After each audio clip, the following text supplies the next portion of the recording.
This is what they experience since childhood, so that when they grow up, they become evil narcissists. Ever stop to think about why some people act like they're better than everyone else? Why they struggle to show empathy, always need to be the center of attention, and can't take even the slightest criticism without blowing up? The root of that behavior usually goes back further than adulthood. It starts in childhood. Narcissism doesn't just pop up out of nowhere. It's often built over time, shaped by early life experiences that influence how someone sees themselves, others, and the world around them. Not every child raised a certain way turns out to be a narcissist, but certain patterns, like being emotionally neglected, constantly praised without boundaries, or going through trauma, can set the stage. It's in those early years that the seeds of narcissism are often planted. In this video, we'll explore how narcissism truly develops in childhood. We'll look at the psychological patterns, family dynamics, and environmental factors that contribute to the formation of a narcissistic personality. You'll learn how seemingly small things, like overpraising a child, ignoring their emotional needs, or placing them on a pedestal, can lead to deep-seated issues that last a lifetime. We'll also discuss what happens inside the mind of a child who grows up to be a narcissist. The confusion, the fear, the emptiness, and why these children often become adults who are emotionally unstable, manipulative, and unable to form healthy relationships. If you've ever dealt with a narcissist in your life, whether it's a parent, sibling, partner, or coworker, this video will help you understand where their behavior really comes from. More importantly, it may help you recognize warning signs early, protect your own children if needed, and perhaps even find compassion for those who struggle with this deeply painful disorder. So if you're ready to uncover the truth behind how narcissism begins, keep watching, because understanding the roots of narcissism isn't just about psychology. It's about healing, awareness, and breaking cycles that have lasted generations. Let's begin. If you're here, it means you've either lived through the pain of dealing with a narcissist, or you're trying to understand how someone could become one. Either way, you're not alone. Millions of people struggle with the effects of narcissism every day, and many of them don't realize that the seeds were planted long before the person became an adult. Before we dive into the heart of this topic, let's take a moment to connect. If you found this content helpful, please consider liking, subscribing, and sharing this video with others who might benefit from it. Awareness is the first step toward healing, and by spreading the word, you're helping others break free from cycles of manipulation and emotional chaos. Now let's go back to the very beginning, the earliest stages of a child's life, where the seeds of narcissism often begin to take root. This is not about blaming children or labeling them at a young age, but rather about understanding how certain experiences and environments shape their emotional development in ways that can lead to narcissistic tendencies later in life. What if I told you that narcissism doesn't start with arrogance or cruelty? What if I told you that no child is born a narcissist, that it's not something written in their DNA or destined from birth, but rather something that develops over time, shaped by the world they grow up in and the relationships they form early on? Most people believe that narcissists are simply born with an inflated sense of self, a lack of empathy, and an insatiable need for admiration. But the truth is much more complex than that. Narcissism isn't a personality trait handed down like eye color or height. It's a coping mechanism, a survival strategy developed in response to deep emotional needs that went unmet during crucial years of development. Behind every adult narcissist is a child who learned, sometimes as early as toddlerhood, that love was not freely given. It had to be earned. That attention came only when they performed, succeeded, or impressed someone. That their value was tied to what they could do, not who they were. And perhaps most painfully, that showing real emotions like sadness, fear, or vulnerability often led to rejection, dismissal, or even punishment. These children didn't wake up one day and decide to become manipulative, cold, or self-centered. They didn't choose to build walls around their hearts or to treat others as tools rather than people. They adapted to survive in an environment where affection was inconsistent, where validation was conditional, and where their emotional needs were either ignored or exploited. In many cases, these children grew up in homes where love felt like a prize, one that had to be won through achievements, charm, or compliance. Every time they did something impressive, they received praise and attention. But when they failed, when they expressed normal emotions, or when they showed weakness, they were met with silence, criticism, or even outright rejection. Over time, this kind of upbringing teaches a child that only the perfect version of themselves is worthy of love. Their true self, the one that cries, that makes mistakes, that needs comfort, is pushed aside and buried beneath layers of performance, charm, and control. And so begins the formation of what psychologists call the false self, a mask designed not to deceive others, but to protect themselves. This mask becomes their way of navigating the world. It gives them a sense of identity, a way to secure the approval they crave, and a method of maintaining control in a life that often feels unstable and unsafe. They learn to read people quickly, to say what needs to be said, to act how they need to act in order to get what they want. But behind that mask lies a deep sense of insecurity, a fear of being exposed, and a constant hunger for validation that can never truly be satisfied. Because no matter how much praise they receive, no matter how many people admire them, it never feels like enough. Because it was never really about the admiration, it was about proving their worth in a world that made them feel unworthy, unless they performed perfectly. And that's where it all starts, with a child who learns that being real doesn't work. A child who adapts, not out of malice, but out of necessity. A child who builds a persona not to hurt others, but to survive in a world that never gave them unconditional love. That's how narcissism begins, not with evil, but with pain, not with choice, but with conditioning. And understanding that is the first step toward recognizing how deeply rooted this pattern truly is. That's where it all starts, with a child who learns that being real doesn't work. Imagine a child growing up in a home where love feels like a prize, one that must be won through achievements, beauty, charm, or compliance. Every time they do something impressive, they receive praise and attention. But when they fail, when they show weakness, or when they express normal emotions like sadness or anger, they are ignored, criticized, or punished. Over time, this child learns that only the perfect version of themselves is worthy of love.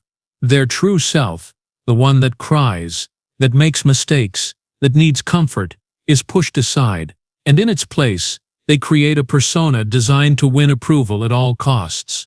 This is one of the most common pathways to narcissism. The child who is overpraised, over-admired, and treated as special, but only when they perform. This kind of upbringing teaches them that their value is tied to external validation, not internal worth. And as they grow older, they spend their entire lives chasing that same high, the applause, the admiration, the spotlight, because nothing else makes them feel real. But there's another side to this story. Not all narcissists come from homes filled with praise and pressure. Some come from places of complete emotional neglect, where love was absent, where their needs were ignored, and where they learned that the world was cold and indifferent. These children didn't receive too much attention. They received none at all. No one saw them, no one listened to them, and no one protected them. So they did what any child in that situation would do. They found a way to make themselves seen. Sometimes they acted out, became disruptive, rebellious, or aggressive. Other times they became overly charming, overly eager to please, always searching for someone who would finally notice them.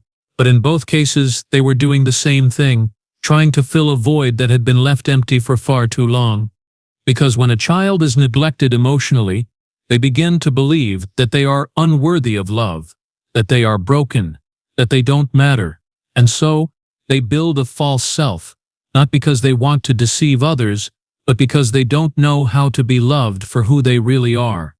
And then there are the children, who grew up in families where they were placed on a pedestal, treated as superior to others, given special privileges, and shielded from consequences. These children never learn humility, accountability, or empathy, because they are taught, from a young age, that they are above the rules.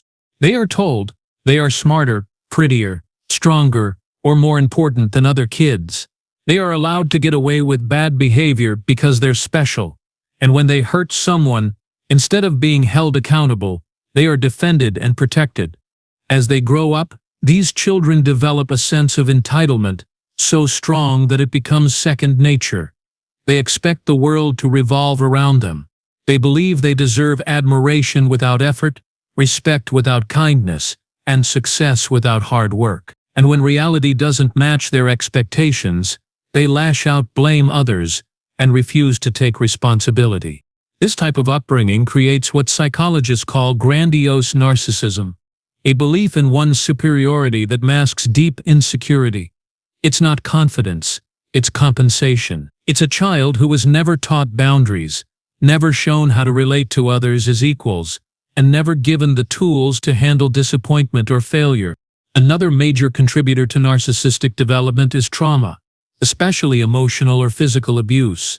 Children who are constantly criticized, belittled, or humiliated learn to protect themselves by becoming emotionally detached. They stop trusting others, stop showing vulnerability, and start building walls so thick that no one can reach them.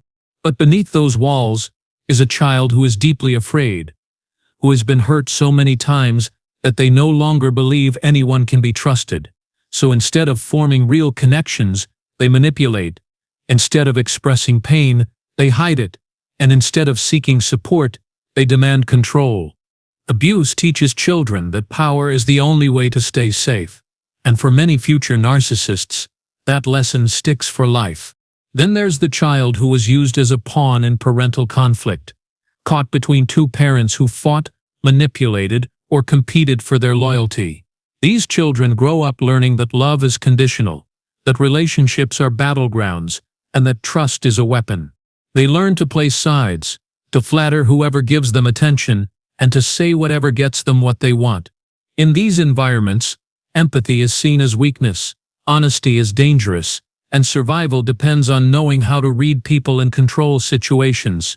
It's no wonder that many of these children grow up to be masters of manipulation, because that's exactly what they were trained to be.